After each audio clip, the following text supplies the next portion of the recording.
Hey guys, it's Eric here at Farpoint Farms. Check it out, man. I got another DVD VCR combo here to share with you, and this is like the last, like literally the last of the line.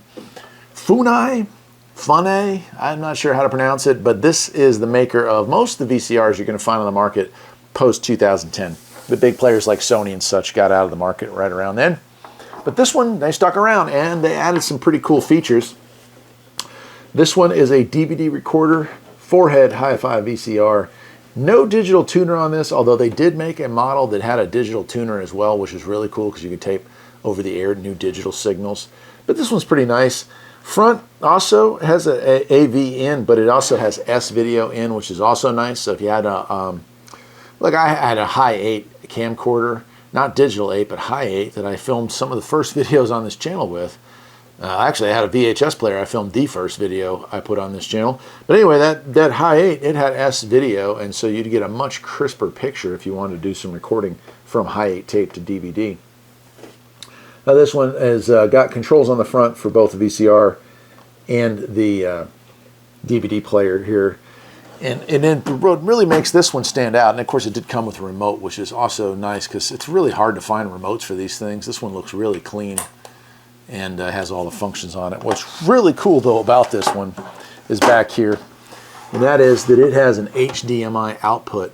So I have the movie theater in the other room here, like our little man and woman cave that we've created for ourselves, thanks to a lot of, but to Vavor, honestly. But it is only has HDMI input for the projector.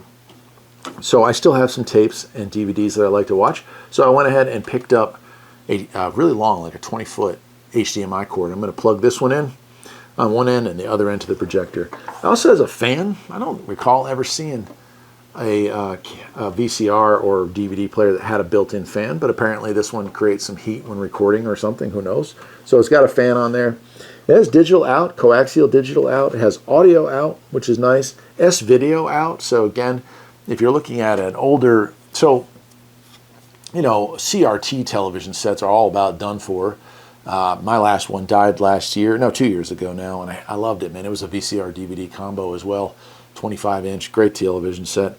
Anyway, it died, and but before it, I had the biggest tube TV you could get, just about 36-inch CRT TV. Thing weighed like 400 pounds, impossible to move, but it was a great television, and I bought that back in like 97, 98, had it all the way up until 2018, I think it finally died.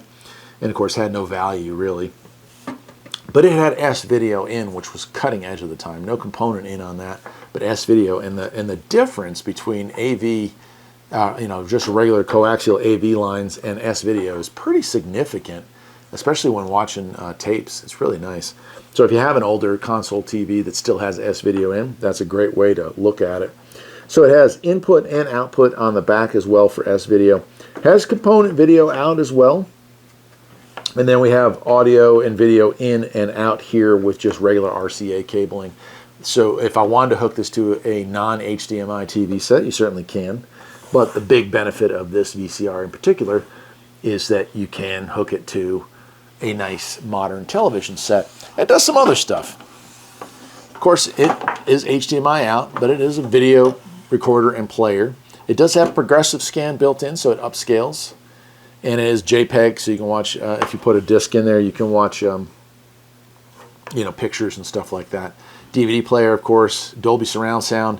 It does have full 1080p output off the HDMI, so it does upscale even a videotape. It upscales it to it.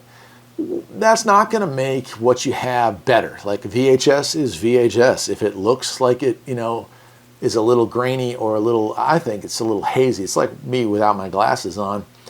It doesn't bother me. I like the look of VHS tapes. I grew up with it. I worked at a video store, so I probably watched more movies on VHS than on any other format, including streaming combined. So that's something that just doesn't bug me all that much. But if it does bug you to buy an older VCR to try to watch some of those movies that you find at Goodwill or at thrift stores and whatnot, you're going to notice that it's a little less crisp. But in some ways, that almost adds to the character, especially, if I'm going to get a little sidetracked here, if you're looking at older horror movies. you know, you're looking at the classics like Universal, The Mummy, Dracula, The Wolfman, that kind of stuff. And then you look at your 80s slasher flicks like Friday the 13th, Nightmare on Elm Street, those kind of movies. They were never meant to be seen in crystal clear 4K quality, because with that, some of the magic is gone. You can see some of the special effects. You can see some of the makeup. You can see some of the things you were really never meant to see. Where in a VHS format, you're not going to notice that stuff because it blurs the lines of reality a little better there. So I love that part of it. It also says it does something with a Kodak picture CD, although I believe that's probably something that's gone extinct since then. That's pretty much it. The front flap doesn't come down, nothing like that. It does, and I like this, have tracking adjustments on it. So if you're missing the remote for one of these things, you'll still be able to see pretty nicely. Most of the VCRs that I have owned have automatic tracking. You put it in and it's like, I don't like it. It'll automatically adjust tracking. But the last VCR I had, which finally died, I bought it brand new, and I think it would have been 2004, 2005, something like that. I actually bought two of them. First one died pretty quickly. This one has lasted all the way till 2025 before it finally gave up the ghost. Well, that one did not have automatic tracking, and the remote control for it also died, and so it was kind of like, now I don't have a working remote for it, and I can't adjust tracking. So it was constantly where I was having to try to clean the heads to make sure that tapes would play properly, and it was getting to be a pain. Anyway, it finally died, probably from me cleaning the heads too often.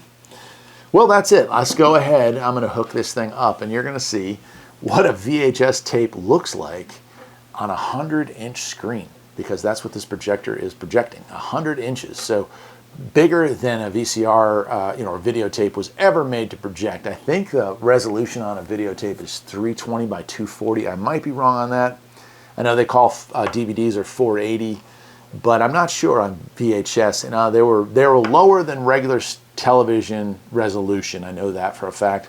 But honestly, I can't remember the exact details. I'm sure one of you out there watching this in the future will know that information. And if you would, I'd love for you to leave it in a comment so that people will know that exact detail.